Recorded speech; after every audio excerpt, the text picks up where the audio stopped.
প্রধান উপদেষ্টার বাসভবন যমুনার সামনে রণক্ষেত্র। চাকরির বয়সসীমা ৩৫ প্রত্যাশীদের সঙ্গে পুলিশের ধস্তাধস্তি। উপদেষ্টা আসিফ মাহমুদের সঙ্গে চলছে বৈঠক।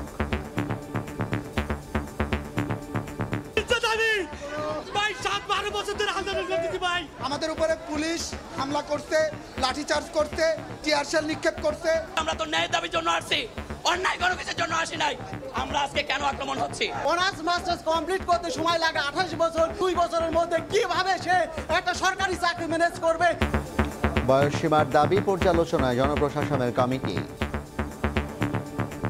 আন্দোলন দাবির প্রেক্ষিতে একটা কমিটি করেছেন। এই কমিটির আহ্বায়ক হলো জনাব আব্দুল মুহিত চৌধুরী।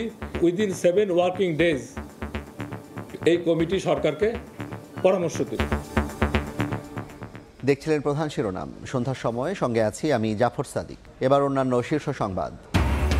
আশুলিয়ায় পোশাক শ্রমিকদের সঙ্গে আইনশৃঙ্খলা বাহিনীর সংঘর্ষ, গুলিতে নিহত 1, আহত 20। সংকট নিরসনে প্রশাসনের ভূমিকায় মালিক পক্ষের অসন্তোষ। সাগর রুনি হত্যা মামলার দায়িত্ব থেকে র্যাবকে সরালেন হাইকোর্ট। তদন্তে উচ্চ পর্যায়ের টাস্ক ফোর্স গঠনের নির্দেশ। 6 মাসের মধ্যে দিতে হবে প্রতিবেদন। 15 বছরে প্রায় 700 মানুষ গুমের অভিযোগ। অন্তর্বর্তী সরকারের দিকে তাকিয়ে স্বজনেরা। নতুন দেশ গড়তে আয়নাঘরের মূল হোতাদের বিচার দাবি বিএনপির।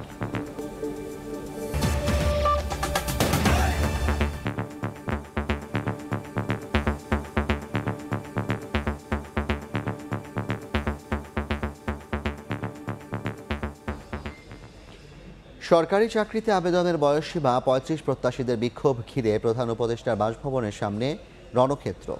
আন্দোলনকারীদের সঙ্গে পুলিশের ধস্তাধস্তি হয়েছে। তাদের ছত্রভঙ্গ করতে টিয়ার শেল নিক্ষেপ করা হয়।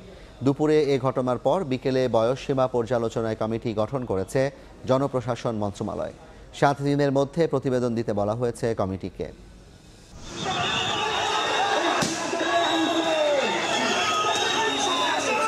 মুখোমুখি পুলিশ চাকুরি প্রত্যাশীরা।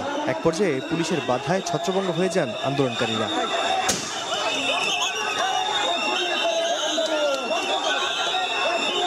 লাঠিচার্জ ও সাউন্ড গ্রেনেড ছুড়ে পুলিশ। আহত হন চাকরি প্রত্যাশীদের কয়েকজন। সোমবার সকালে সরকারি চাকরিতে প্রবেশের বয়সসীমা 35 করার দাবিতে শাহবাগ থেকে কর্মসূচি শুরু হয়। এরই অংশ হিসেবে আন্দোলনকারীরা মিছিল নিয়ে প্রধান উপদেষ্টার বাসভবন যমুনার সামনে যায়। এরপরই শুরু হয় উত্তেজনা। আমাদের উপরে পুলিশ হামলা করছে, লাঠিচার্জ করছে, টিয়ার শেল নিক্ষেপ করছে। আমরা তো ন্যায় দাবির জন্য আসছি, অন্যায় কোনো কিছুর জন্য আসি নাই। আমরা আজকে কেন আক্রমণ হচ্ছে? এর আগে দাবি আদায়ে দেশের বিভিন্ন প্রান্ত থেকে শাহবাগে জড়ো হয়ে বিক্ষোভ করেন আন্দোলনকারীরা। প্রজ্ঞাপন না নিয়ে ঘরে ফিরতে চান না তারা। অনার্স মাস্টার্স কমপ্লিট করতে সময় লাগে 28 বছর কি 29 বছর। সেই ছেলেটা 2 বছরের মধ্যে কিভাবে সে একটা সরকারি চাকরি ম্যানেজ করবে? কোনো প্রকার ছাড় দেওয়া হয় নাই করোনাকালীন সময় সেশন। তাছাড়া এই যে একটা আন্দোলন হলো, বৈষম্য বিরোধী ছাত্র আন্দোলন, এইখানেও কিন্তু একটা সময় লস হয়েছে। এই রাজনৈতিক অস্থিরতাকে কেন্দ্র করে বিভিন্ন সময়ে আমাদের 2 মাস, 5 মাস, 8 মাসের জন্য চাকরি সার্কুলারগুলো একেবারে বন্ধ হয়ে যায়। সাধারণ শিক্ষার্থীদের সঙ্গে একাত্মতা প্রকাশ করেন চিত্রনায়ক ইলিয়াস কাঞ্চন। দাবি মেনে নিতে অন্তর্বর্তী সরকারের প্রতি আহ্বান জানান তিনি। উপদেষ্টা মণ্ডলী দিয়ে যে রাষ্ট্র পরিচালনা করছে তাদের কাছে আমার জোরালো দাবি, আমি এই ছাত্রদের পক্ষে, এই 35-এর পক্ষে আমি আমার কণ্ঠস্বর উচ্চারিত করছি। এদিকে সরকারি চাকরিতে বয়সসীমা বাড়ানোর বিষয়ে পর্যালোচনা ও সুপারিশ দেওয়ার জন্য একটি কমিটি গঠন করেছে জনপ্রশাসন মন্ত্রণালয়। আন্দোলন দাবির প্রেক্ষিতে একটা কমিটি করেছেন। এই কমিটির আহ্বায়ক হলো জনাব আব্দুল মুহিত চৌধুরী, যিনি বিগত সরকারের উপদেষ্টা ছিলেন। এই কমিটির আহ্বায়ককে ক্ষমতা দেওয়া হয়েছে এবং এখতিয়ার দেওয়া হয়েছে যে কয়জন সদস্য দরকার উনি নেবেন। কমিটিকে 7 দিনের মধ্যে প্রতিবেদন দিতে নির্দেশ দেওয়া হয়েছে। 7 ওয়ার্কিং ডেজ। আল কাসির, সময় সংবাদ, ঢাকা। এই কমিটির আহ্বায়ক হলো জনাব আব্দুল মুহিত চৌধুরী, যিনি বিগত সরকারের উপদেষ্টা ছিলেন। এই কমিটির আহ্বায়ককে ক্ষমতা দেওয়া হয়েছে এবং এখতিয়ার দেওয়া হয়েছে যে কয়জন সদস্য দরকার উনি নেবেন। কমিটিকে 7 দিনের মধ্যে প্রতিবেদন দিতে নির্দেশ দেওয়া হয়েছে। 7 ওয়ার্কিং ডেজ। আল কাসির, সময় সংবাদ, ঢাকা। চাকরির বয়সসীমা 35 প্রত্যাশীদের সঙ্গে বৈঠক করছেন শ্রম ও কর্মসংস্থান উপদেষ্টা। এই মুহূর্তে রাজধানীর হেয়ার রোডে আছেন সহকর্মী আতাউর কাউসার। সরাসরি যাচ্ছি তার কাছে। কাউসার। সহকর্মীর প্রতিবেদনে ছিল এই ৩৫ বয়স সীমা যে নির্ধারণের দাবিতে আন্দোলন করছেন যারা, তারা এই মুহূর্তে আছেন প্রধান উপদেষ্টার বাসভবনের সামনে এবং তাদের একটি প্রতিনিধি দল প্রধান উপদেষ্টার বাসভবনে প্রবেশ করেছেন এবং সেখানে বেশ কয়েকজন উপদেষ্টা আছেন যাদের সাথে তারা এই বিষয় নিয়ে আলাপ আলোচনা করবেন এমনটি আমরা জানতে পেরেছি। তো এটির প্রেক্ষাপট যদি বলতে হয় তাহলে বলতে চাই যে দীর্ঘ সময় ধরে আসলে এই আন্দোলনটি করে আসছিলেন আন্দোলনরতরা এবং সর্বশেষ গত দুদিন আগে তারা একটি সংবাদ সম্মেলন করেও বলেছিলেন যে ৩০ তারিখে মহাসমাবেশ তারা করবেন এবং তার আগেই যদি সরকারের পক্ষ থেকে কোনো নির্দেশনা আসে যে বয়সসীমা ৩৫-এর প্রজ্ঞাপন দেওয়ার ব্যাপারে তারা সিদ্ধান্ত নিয়েছেন তাহলে কিন্তু তারা তাদের আন্দোলন প্রত্যাহার করে নেবেন। কিন্তু যদি সে ধরনের কোনো নির্দেশনা সরকার থেকে না আসে সেক্ষেত্রে অবশ্যই তারা তাদের আন্দোলন চালাবেন এবং এমনটিও তারা জানিয়েছিলেন যে শাহবাগে তারা অবস্থান নেওয়ার পরে একটি সময়ে যদি তাদের চাওয়া পূরণ না হয় তাহলে কিন্তু তারা প্রধান উপদেষ্টার বাসভবনে আসবেন এবং সেখানে এসেই তার সাথে দেখা করে তাদের দাবি আদায়ের চেষ্টা করবেন, যেটি আজ চলছে তাদের সেই সিদ্ধান্ত অনুযায়ী। অর্থাৎ তাদের যে চাওয়া সেই চাওয়াটি পূরণ না হওয়াতেই তারা আজকে এখানে এসেছেন এবং তারা বলছেন যে যত সময় লাগুক তারা কিন্তু প্রজ্ঞাপন না হওয়া পর্যন্ত এখান থেকে যাবেন না। অর্থাৎ তাদের বক্তব্য অনুযায়ী যে তারা কোনো আশ্বাস দিয়ে যাবেন না, তারা সুনির্দিষ্টভাবে প্রজ্ঞাপন জারির পরেই এখান থেকে সরবেন, না হলে তারা পুরো সময়টি এখানে থাকবেন। এবং তারা একই সাথে বলছেন যে খুবই দুঃখজনক ঘটনা ঘটেছে, আজ যখন তারা এখানে এসেছিলেন তখন তাদেরকে সরিয়ে দেওয়ার জন্য পুলিশ বল প্রয়োগ করেছে এমন অভিযোগ তারা করছেন এবং যার প্রেক্ষিতে তারা বলছেন যে তাদের বেশ কয়েকজন আন্দোলন যে সহযোদ্ধা তারা আহত হয়েছেন এবং আমরা এখানেও দেখছি যে কিছু আন্দোলনরত যারা আন্দোলনকারী আছেন কয়েকজন অসুস্থ হয়ে গিয়েছেন এমনটি আমরা দেখেছি। তো সব মিলে আন্দোলন এখনো চলছে এবং একইভাবে যেমনটি তারা বলছেন যে যতক্ষণ পর্যন্ত প্রজ্ঞাপন জারির বিষয়টি তারা সুনির্দিষ্টভাবে নিশ্চিত না হতে পারছেন ততক্ষণ পর্যন্ত কোনোভাবেই তারা এই স্থান ত্যাগ করবে না এবং তাদের আন্দোলন চলমান থাকবে। প্রধান উপদেষ্টার বাসভবনের সামনে থেকে ৩৫ বয়স সীমার জন্য যে আন্দোলনকারী তাদের আন্দোলনের সর্বশেষ তথ্য এই ছিল আমার কাছে। সরাসরি যুক্ত ছিলাম প্রধান উপদেষ্টার বাসভবন যমুনার সামনে থেকে।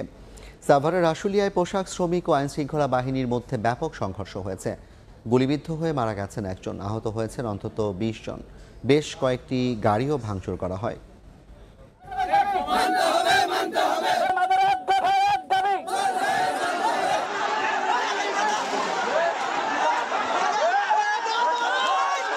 আবারও সড়কে বিক্ষুব্ধ পোশাক শ্রমিকরা, আইন শৃঙ্খলা বাহিনীর সঙ্গে জড়ায় সংঘর্ষে। সোমবার সকালে বকেয়া বেতন সহ বেশ কিছু দাবিতে টঙ্গী আশুলিয়া ইপিজেড সড়কের জিরাবো এলাকায় সড়ক অবরোধ করে বিক্ষোভ করেন পোশাক শ্রমিকরা। পরে অন্যান্য কারখানা শ্রমিকরাও সেখানে জড়ো হন। এতে সড়কের দুপাশে ৩ কিলোমিটার এলাকা জুড়ে সৃষ্টি হয় যানজট। শ্রমিকরা জানান, গত ২৮ আগস্ট থেকে আশুলিয়ার বুড়িবাজার এলাকার বার্ডস গ্রুপ বন্ধ ঘোষণা করে মালিকপক্ষ। তবে দীর্ঘদিন ধরে বকেয়া রয়েছে বেতন ভাতা। এরই প্রতিবাদে সড়ক অবরোধ করে বিক্ষোভ করেন তারা। আমাদের ফ্যাক্টরি অনির্দিষ্টকালের জন্য বন্ধ করছে, কিন্তু আমাদের কোনো দেনা পাওনা দিইনি।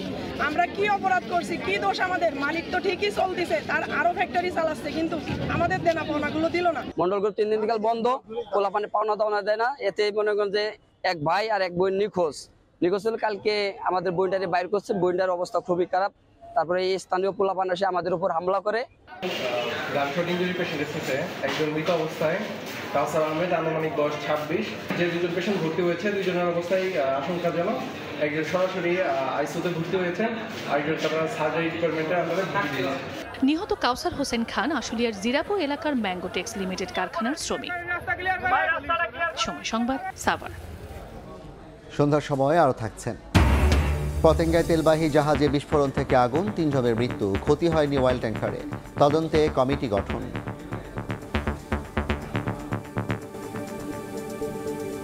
সাংবাদিক দম্পতি সাগর রুনি হত্যা মামলা তদন্তের দায়িত্ব থেকে র্যাবকে সরালেন হাইকোর্ট। তদন্তে বিভিন্ন সংস্থার অভিজ্ঞ ব্যক্তিদের সমন্বয়ে উচ্চ পর্যায়ের টাস্ক ফোর্স গঠন করতে স্বরাষ্ট্র মন্ত্রণালয়কে নির্দেশ দিয়েছেন আদালত। ৬ মাসের মধ্যে দিতে হবে প্রতিবেদন। হাইকোর্টের এ আদেশে খুনিদের শনাক্তে আশার আলো দেখছেন মামলার বাদী ও রুনির ভাই নওশের রোমান। সাংবাদিক দম্পতি সাগর সরোয়ার ও মেহেরুন্ডনী হত্যার পর কেটে গেছে এক যুগেরও বেশি সময়, কিন্তু এই হত্যা রহস্যের কোনো কুলকিনারা করতে পারেনি কোনো সংস্থায়। ডিবির হাত ঘুরে মামলার তদন্তভার র্যাবের কাছে গেলেও হয়নি কোনো অগ্রগতি। 12 বছরের তদন্ত শেষ না হওয়ায় র্যাবের সক্ষমতা নিয়ে প্রশ্ন যেমন ওঠে, তেমনি প্রশ্ন উঠেছে তদন্তের দায়িত্ব র্যাবকে দেয়া নিয়েও। মামলার বাদীর অভিযোগ, ধামাচাপা দিতেই কৌশলে সে সময় তদন্তভার দেয়া হয় র্যাবকে। র্যাবকে দায়িত্ব দিয়ে হয়েছিল, এটা সম্বন্ধে পুরাটা একটা সমন্বয় করে দেওয়া হয়েছিল যেন মামলাটা ধামাচাপা দেওয়া সম্ভব হয়। পুরো রিটটা যেটা রয়েছে সেটি আসলে সরকারকে কতখানি সাহায্য করার জন্য করা হয়েছিল আর কতখানি পুরো মামলাটাকে বিলম্বিত করে যাতে সত্য কখনো উদ্ঘাটিত না হয় সে কারণে করা হয়েছিল, সেটিও প্রবাবলি এই তদন্তের মাধ্যমেই বেরিয়ে আসবে। সোমবার র্যাবকে সরাতে হাইকোর্টে আবেদন করেন রাষ্ট্রপক্ষ।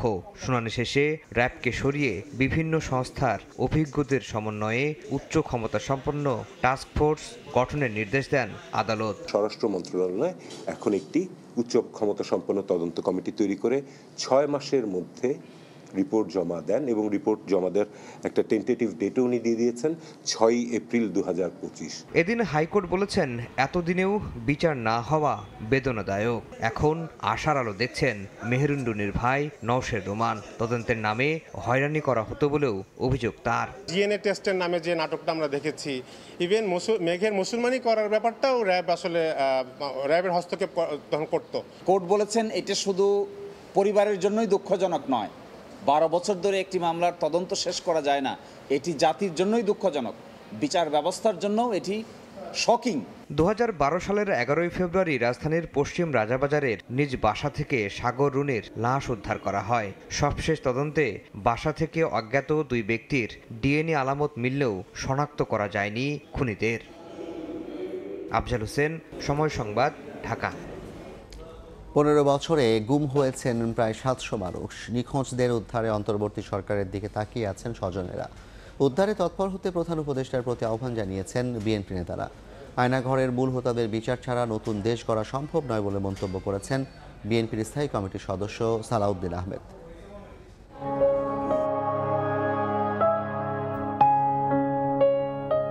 রক্তে মাংসে মানুষগুলো কোথায় যেন মিলিয়ে গেছে, শুধু পড়ে আছে তাদের স্মৃতিচিহ্ন।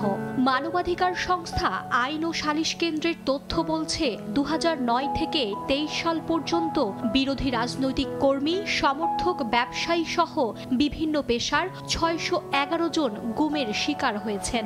সোমবার ভুক্তভোগীদের পরিবারের সদস্যদের সংগঠন মায়ের ডাক প্রিয়জনদের স্মরণে জাতীয় জাদুঘরে এক আলোকচিত্র প্রদর্শনীর আয়োজন করে। বাবা হারানো ছোট্ট শিশু, সন্তান হারানো বৃদ্ধ মা জানান 1 যুগ কেটে গেলেও তারা এখনো অপেক্ষায় আছেন। রেখে দূরে নিয়ে গেছে, 12 লাখ টাকার জন্য আমার ছেলের আমি পাই নাই। মেজর সাথে কারিয়ে বলো তো আমার এই সর্বনাশ করছে। বাবা বলে ডাকে না, আমাদের আয়নাঘরের মূল হোতাদের বিচারের দাবি জানিয়ে শিগগিরই কার্যকর পদক্ষেপ নিতে প্রধান উপদেষ্টার প্রতি আহ্বান জানিয়েছেন গণসংহতি আন্দোলনের আহ্বায়ক জোনায়েদ সাকি। এই অন্তর্বর্তী সরকারের কাছে আহ্বান জানাই, যারা ভিকটিম, ক্ষতিগ্রস্ত মানুষ, তারা যাতে ন্যায় বিচার পান।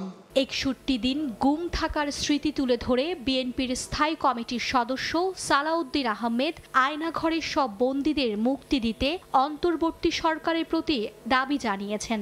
সেই সময় প্রতি মুহূর্ত আমি মৃত্যুর প্রহর গুনতাম। কখনো পৃথিবীর আলো বাতাস দেখবো সেটা চিন্তা করিনি। আমি হাতের নখ দিয়ে দেওয়ালে দাগ দিয়ে দিয়ে দিন গুনে রাখতাম, কয়দিন গেল। দেয়ালের বিমূর্ত প্রতীক হয়ে থাকা মানুষগুলো একদিন নিজ ঘরে পরিবারের কাছে ফিরবেন, এমন স্বপ্ন দেখেন ভুক্তভোগী পরিবারের সদস্যরা।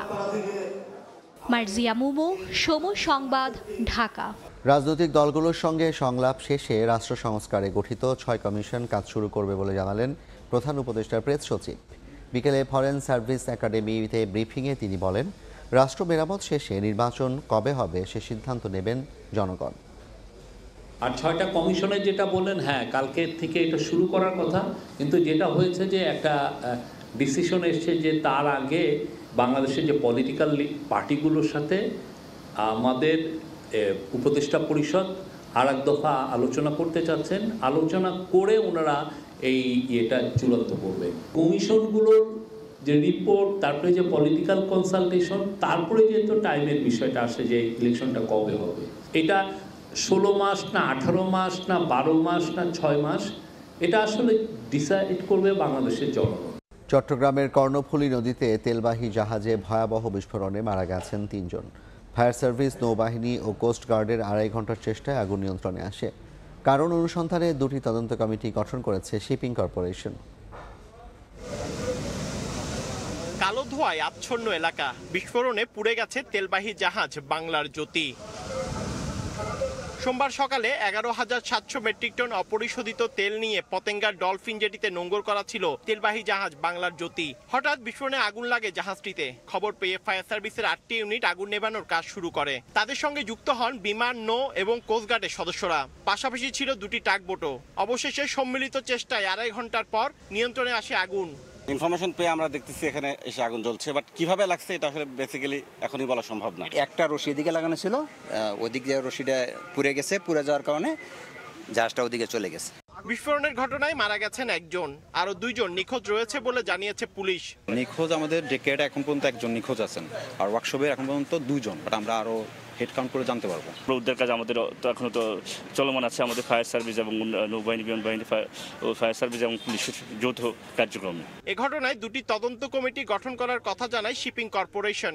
1 ফোঁটা তেলও এখানে বের হয়ে আসে নাই, সুতরাং পরিবেশ দূষণ রিলেটেড কোনো ফায়ার ইনসিডেন্ট ছাড়া আর আমাদের কিছু ক্ষয়ক্ষতি ছাড়া মেজর কার্গোতে কোনো ক্ষতি হয় না। তেলের ট্যাঙ্কারটা কিন্তু আদার দেন দিস কম্পার্টমেন্ট আর কি, আগুনটা ধরছে বেসিক্যালি ওই কম্পার্টমেন্টে। 38 বছরের পুরনো বাংলার জ্যোতি জাহাজে ঘটনার সময় নাবিক, ডেক, ক্যাডেট, ওয়ার্কশপের কর্মচারী সহ 40 জন ছিলেন। পার্থপ্রতিম বিশ্বাস, সময় সংবাদ, চট্টগ্রাম। বাল্যবিবাহে বিশ্বে 8ম আর দক্ষিণ এশিয়ার শীর্ষে বাংলাদেশ। চলতি বছরেই ধর্ষণের শিকার 224 কন্যা শিশু। হত্যা করা হয়েছে 81 জনকে। অধিকার কর্মীরা বলছেন, কন্যা শিশুর সুরক্ষা মানসিকতার পরিবর্তনের পাশাপাশি বাড়াতে হবে সচেতনতা। মার্জিয়া মুমুর রিপোর্ট, ছবি তুলেছেন আল মামুন।